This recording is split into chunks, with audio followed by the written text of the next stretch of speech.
Hello and Assalamualaikum everyone. So for today, we are from Group 2. We will present our assignment to project, which is Welding Engineering, under our lecturer Dr. Nofawazi. So before we proceed, I would like to introduce first our team members from Group 2, which is firstly myself, Muhammad Haris bin Hasbiruddin, and Daniel Hakim, Muhammad Amin bin Mazdan, Muhammad Hakim Hasyun, and also Muhammad Faris bin Sarizal. The working principle of the electroslag welding process.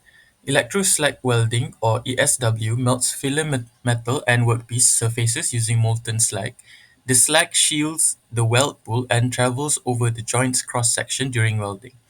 Arc initiation initiates the process, melting granulated flux to create conductive slag. Conductive slag extinguishes the arc once enough volume is produced, maintaining molten slag while workpieces are connected. Electroslag welding enables single-pass welding of very thick material sections with rapid deposition rates. Minimal joint preparation reduces material handling costs and minimizes material distortion. Electroslag welding is limited to carbon and low alloy steels, requiring vertical welding and at least 19 mm thick material. Welding must be continuous and completed in a single cycle. In carbon arc welding, the work being welded is the positive electrode while a carbon or graphite rod serves as the negative electrode. Graphite electrodes are commonly used due to their extended lifespan, low resistance, and increased current capacity. Metal melts at the arc temperature between the two electrodes, with the positive at 3900 degrees Celsius and the negative at around 3200 degrees Celsius. Carbon rods acts Carbon rods as negative electrodes prevent carbon contamination of the workpiece, avoiding brittleness in the weld. Only direct current is suitable for this welding method to maintain a fixed polarity. Carbon arc welding is often used for joints where filler material is not required, such as flange or edge joints. When filler metal is needed, welding rods of similar material to the workpiece are used. Two methods of carbon arc welding exist, one without flux to prevent oxidation and one using flux for ferrous metals, while non-ferrous metals use the former method. Hi, my name is Muhammad Hakim Hasun, and today I will be explaining about the historical perspective on the development of the process for the first type of welding, which is electroslag welding. So the invention and early adoption of this process, the electroslag welding technology was developed at the Patent Institute in Kiev, USSR in the 1940s. Robert K. Hopkins patented the technology in the US in February 1940. It was then introduced to the Western world at the Brussels Trade Fair in the 1950s. Throughout the way, it encountered some challenges and regulations. First of all, the Federal Highway Administration (FHWA) identified issues with electroslag welding, including brittleness and coarse-grained welds due to high heat levels. Consequently, the technology was restricted for certain applications in 1977. Next, we have the technological advancement and reinstatement. The narrow gap improved electroslag welding was developed as a substitute, addressing the concerns raised by the FHWA. Studies from academic institutions and businesses contributed to the development of NGI-ESW. The FHWA lifted its prohibition on electroslag welding in 2000 after advancements in the technology and regulatory oversight. Moving on to the historical perspective on the carbon arc welding process. So from the 18,000s and rise of electric technology, the invention of the electric generator in the mid 18,000s led to advancements in electric arc lighting. Arc lighting's popularity contributed to the development of gas welding and cutting techniques between 1877 and 1903. Invention of carbon arc welding in 1881, Paul Stanislaw Olszewski and Russian Nikolai Bernados developed carbon arc welding, the first ever electric arc welding method. The substitution of metal electrodes for carbon ones improved carbon arc welding, making it more popular by the 18, by the late 1890s and early 19,000s. The impact on the impact of this Welding on the contemporary welding is that these early advancements in carbon arc welding and related processes laid the foundation for modern welding techniques. They opened doors for a wide variety of welding methods used today, marking a significant turning point in welding technology. That is all from me. Thank you very much. Alright, so let's jump to our next subtopic, which is advantages and also disadvantages for these two welding process, which is firstly electrostatic welding (ESW) and the second one is carbon arc welding (CAW). So firstly, for the electrostatic welding advantages, firstly high deposition rates, which is making it suitable for thick materials, and then it also excellent in penetration, resulting in strong welds even in single pass applications. And third one, minimal distortion compared to some other welding methods.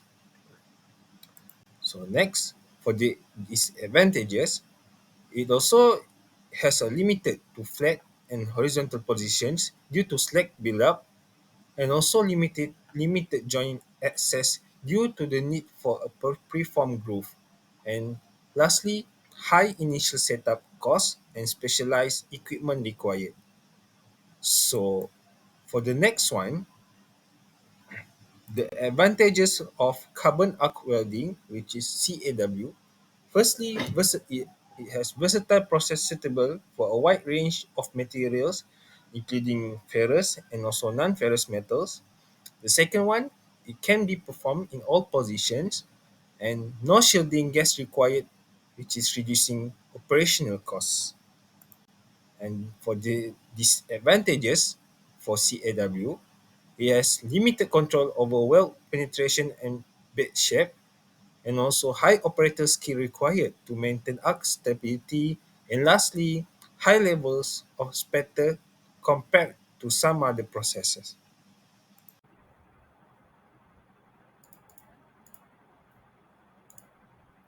So we continue to the main specification of electroslack welding. The application for electroslack welding, or we call it ESW.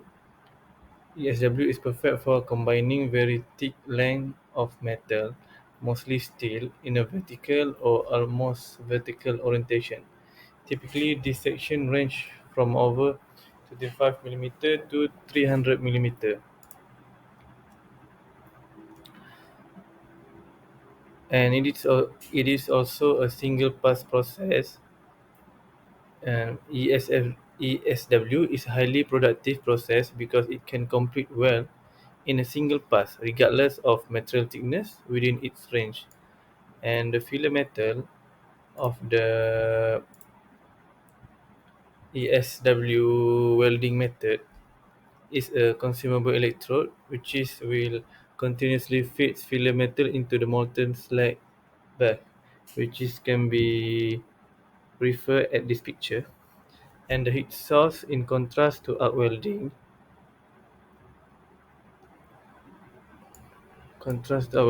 ESW use molten slag use the material using a bath of molten slag.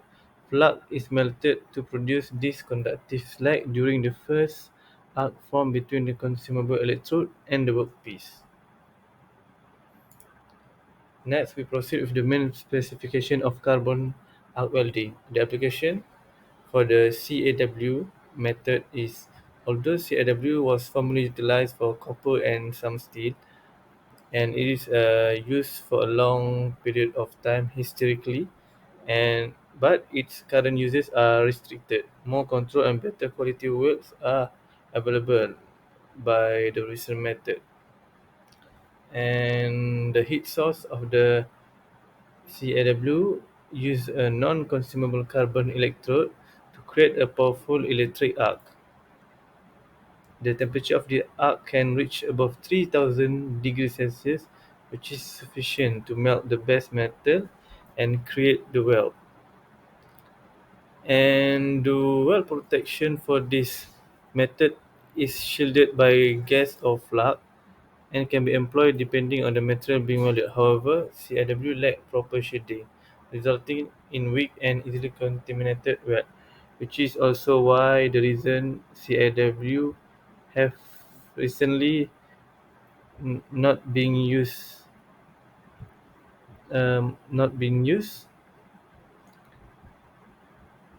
as before because of its restricted factor. So these are the differences between electroslab welding and carbon arc welding. In ESW, a consumable electrode and a filler wire are fed into the welding zone. The arc is initially struck between the electrode and the workpiece. As the slag layer forms, it becomes conductive and the current flows through the slag. This creates intense heat, melting the filler wire and base metal to form the welding joint. For ESW is commonly used for welding thick sections of steel, typically greater than 25 mm, due to its high deposition rates and deep penetration capabilities. It is often used in industries like shipbuilding, nuclear power plants, and heavy machinery manufacturing. Meanwhile, CAW used a carbon electrode to create an arc between the electrode and the workpiece. As the electrode melts, small droplets of molten metal transfer across the arc and deposit onto the workpiece, forming the welding joint. The process can be either manual or automated. For CAW, is primarily used for welding ferrous and non-ferrous metals, including steel, cast iron, copper, and aluminium.